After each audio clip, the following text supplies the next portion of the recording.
हाँ जी तो welcome back us live TV ते ਇਹ ਜਿਹੜਾ ਬਿਆਨ ਹੈ ਨਾ ਤੁਸੀਂ ਇੱਕ ਵਾਰੀ ਪੜ੍ਹ ਲਵੋ। ਆਬਦ ਸ਼ੇਰ ਅਲੀ ਉਹਨੇ ਵਜ਼ੀਰ ਆਜ਼ਮ ਦਾ ਸ਼ੁਕਰੀਆ ਅਦਾ ਕੀਤਾ। ਰਾਤ ਦੀਆਂ ਜਿਹੜੀਆਂ ਪੈਟਰੋਲ ਦੀਆਂ ਤੇ ਡੀਜ਼ਲ ਦੀਆਂ ਪ੍ਰਾਈਸਾਂ ਵਧੀਆਂ ਨੇ ਨਾ, ਉਹਨੇ ਸ਼ੁਕਰੀਆ ਅਦਾ ਕੀਤਾ ਵੇ ਕਿ ਭਾਜੀ ਆਵਾਮ ਨੂੰ ਜਿਹੜੀ ਤੁਸੀਂ 2 ਝੰਡਾ ਮਾਰਨੀਆਂ ਸਨ ਨਾ, ਉਹ ਮਿਹਰਬਾਨੀ ਤੁਹਾਡਾ ਬੜਾ ਸ਼ੁਕਰੀਆ ਕਿ ਤੁਸੀਂ ਜਿਹੜੀ ਉਹ 1.5 ਝੰਡ ਮਾਰੀਏ। ਤੇ ਅਸੀਂ ਵੀ ਭਾਜੀ ਸ਼ੁਕਰੀਆ ਹੀ ਅਦਾ ਕਰ ਸਕਨੇ ਆ ਕਿ ਉਹਨਾਂ ਜਿਹੜੀ ਉਹ ਘੱਟ ਝੰਡ ਮਾਰੀਏ। ਇਹੋ ਜਿਹੇ ਬੰਦੇ ਹੁੰਦੇ ਨੇ ਭਾਜੀ। ਖੁਸ਼ ਆਮਦੀ ਭਾਜੀ ਜੋ ਮਰਜ਼ਾ ਹੋ ਜੇ। ਜਿਹੜੀ ਮਿਸਾਲ ਸੀ ਉਹ ਮਿਸਾਲ ਇੱਕ ਕਿ ਬਾਦਸ਼ਾਹ ਬਹਿ ਕੇ ਰੋਟੀ ਖਾਣ ਡਿਆ ਪਿਆ ਤੇ ਉਹ ਨਾ ਬੈਂਗਣ ਦਾ ਸਾਲਣ ਖਾਈ ਜਾਏ ਪਿਆ ਤੇ ਕੋਲ ਵਜ਼ੀਰ ਬੈਠਾ ਸੀ ਇੰਜ ਦਾ ਹੀ ਖੁਸ਼ ਆਮਦੀ। ਉਹ ਆਂਦਾ ਵਾਹ ਬਾਦਸ਼ਾਹ ਸਲਾਮਤ, ਤੁਸੀਂ ਬੈਂਗਣ ਖਾਣ ਡਿਆ ਦੀ ਤੇ ਸ਼ਾਨ ਹੀ ਬੜੀ ਹੈ, ਐਡੇ ਸੋਹਣੇ ਹੁੰਦੇ ਨੇ, ਬਹੁਤ ਅੱਛੇ ਹੁੰਦੇ ਨੇ, ਨਾ ਤੁਸੀਂ ਖਾਂਦੇ ਸੋਹਣੇ ਵੀ ਬੜੇ ਲੱਗਣ ਡੇ ਹੋ ਪਏ।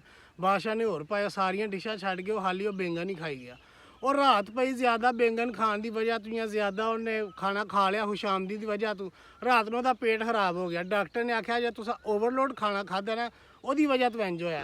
वो वजीर आया, उन्हें कहा बादशाह सलामत की होया? आंदा यार तू मैनू खुशामदी च भट्ठे खवाई गया बैंगन। तो डॉक्टर ने कहा उसकी वजह तो काम खराब हो गया। आंदा हाँ बादशाह सलामत ये नहीं सही होंगे, ये होंगे ही बड़े भैड़े ने, आबादी है फलान। उन्हें कहा यार अगे तो तू बड़ी खुशामदी के बड़े सोहने लगते हैं तो इंज होंगे। आंदा बादशाह सलाम गल है भी मैं नौकरी करनी है तुहाडी, मैं कोई इन्हां दी आलू भट्ठियां दी नौकरी नहीं करनी है।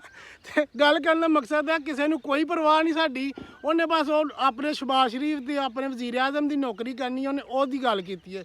तू भला नहीं तेनू नहीं कोई गल देन चो ना कर ए हिसाब है आवाम दी, किसी नूं कोई परवाह नहीं है। जो उन्हां दे वजीर आज़म साहब साडे कर रहे ने वो शाम दी टोला जिहड़ा वो कह रहा बिल्कुल सही है जी। ते अपनी हिफाजत जी तुसी अपना आप सोचो, ਤੁਹਾਡਾ ਕਿਸੇ ਨੇ ਜੇ ਸੋਚੋ। ਗਵਰਨਮੈਂਟ ਨੇ ਭਾਜੀ ਕੁਛ ਨਹੀਂ ਸੋਚਣਾ ਹੈ। ਜਿਹੜੀ ਸਿੱਧੀ ਗੱਲ ਹੈ ਇਹ ਹਿਸਾਬ ਕਿਤਾਬ ਹੈ ਸਾਰਾ ਜੀ। ਆਪਣਾ ਜਿੰਨਾ ਮਰਜ਼ੀ ਕੋਈ ਆਪਣਾ ਇੱਥੇ ਚੀਖ ਲਵੇ ਚਿਲਾ ਲਵੇ, ਪਹਿਲੀ ਗੱਲ ਨੰਬਰ ਤੇ ਗੱਲ ਇਹ ਸਾਰੇ ਦੀ ਸਾਰੇ ਜਿੰਨੀ ਵੀ ਮੀਡੀਆ ਵੇ ਨਿਊਜ਼ ਚੈਨਲ ਨੇ ਉਹ ਸਾਰੇ ਦੇ ਸਾਰੇ ਹੈ ਹੀ ਇਹਨਾਂ ਦੇ ਨੇ। ਕੋਈ ਬੰਦਾ ਵੀ ਨਹੀਂ ਗੱਲ ਕਰਦਾ ਉਹਦੇ ਮਨਾਣਾ ਦੇ ਦੌਰ ਦੇ ਵਿੱਚ 2 4 5 6 ਰੁਪਏ ਪੈਟਰੋਲ ਵਾਧਾ ਸੀ ਤੇ ਆਂਦੇ ਭਲਾ ਕੀ ਆਂਦੇ ਹਨ रातों रात पेट्रोल बढ़ाने में शर्म ना आई।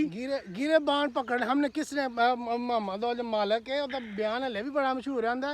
वज़ीर आज़म साहब हम किसका गिरे बाण पकड़े आप बताएं, कहाँ जाए गिरे बाण? मरियम औरंगजेब बांधी सी रातों रात क्यामत ना डाई फलान ना किया टींग ना किया। ਅਸੀਂ ਤਾਂ ਕਿਸੇ ਦੀ ਸਾਈਡ ਨਹੀਂ ਲੈਣ ਦੇ, ਅਸੀਂ ਬਸ ਆ ਜਿਹੜੀ ਮਹਿੰਗਾਈ ਹੈ ਉਹਦੀ ਵਜ੍ਹਾ ਤੋਂ ਕਹਿਣ ਦੇ ਆ। ਨਹੀਂ ਹੁਣ ਬੰਦੇ ਜਿਹੜੀ ਸਿੱਧੀ ਗੱਲ ਹੈ ਬੰਦੇ ਸ਼ਿਊਰ ਰੱਖਦੇ ਨੇ, ਬੰਦਿਆਂ ਨੂੰ ਹੁਣ ਇਲਮ ਹੈ। ਅੱਗੇ ਹਨ ਸਾਰੇ ਫੁੱਦੂ ਕਾਤੇ ਇਕੱਠੇ ਹੋਏ, ਜਿਹੜੀ ਸਿੱਧੀ ਗੱਲ ਹੈ ਜਿਹਦੀ ਲਾਈਨ ਪਿੱਛੇ ਲਾਈ ਨਾ ਉਹਦੇ ਪਿੱਛੇ ਲੈਣ ਲੱਗ ਗਏ। ਹੁਣ ਬੰਦਿਆਂ ਨੂੰ ਆਪੀ ਇਲਮ ਹੈ, ਸ਼ੂਰ ਹੈ ਕਿ ਕਿਹਦੇ ਪਿੱਛੇ ਟੁਰਨਾ ਵੇ, ਕਿਹੜਾ ਬੰਦਾ ਸਹੀ ਹੈ। ਕੰਮ ਸਹੀ ਨੂੰ ਸਹੀ ਕਹੋ, ਗਲਤ ਨੂੰ ਨਹੀਂ ਕਹਿਣਾ ਨਾ ਕਹੋ, ਤੇ ਲੇਕਿਨ ਇਹ ਕਿ ਗਲਤ ਨੂੰ ਜਿਹੜਾ ਉਹਦੀ ਸਾਈਡ ਤੇ ਨਾ ਲਵੋ ਤੁਸੀਂ। ਜਿਹੜੀ ਸਿੱਧੀ ਗੱਲ ਹੈ ਭਾਜੀ ਇੱਥੇ ਆਪਣੀ ਜਾਨ ਨਾਲ ਅੱਗੇ ਕੋਈ ਚੀਜ਼ ਵੀ ਨਹੀਂ ਹੁੰਦੀ ਹੈ। ਤੇ इस चैनल समलाइव टीवी ਨੂੰ ਸਬਸਕ੍ਰਾਈਬ ਕਰੋ, ਵੀਡੀਓ ਨੂੰ ਅੱਗੇ ਸ਼ੇਅਰ ਕਰੋ। ਮਿਲਨੇ ਆ ਤੁਹਾਨੂੰ ਨਵੇਂ ਵਲੌਗ ਦੇ ਵਿੱਚ। ਰੱਬ ਰੱਖਾ।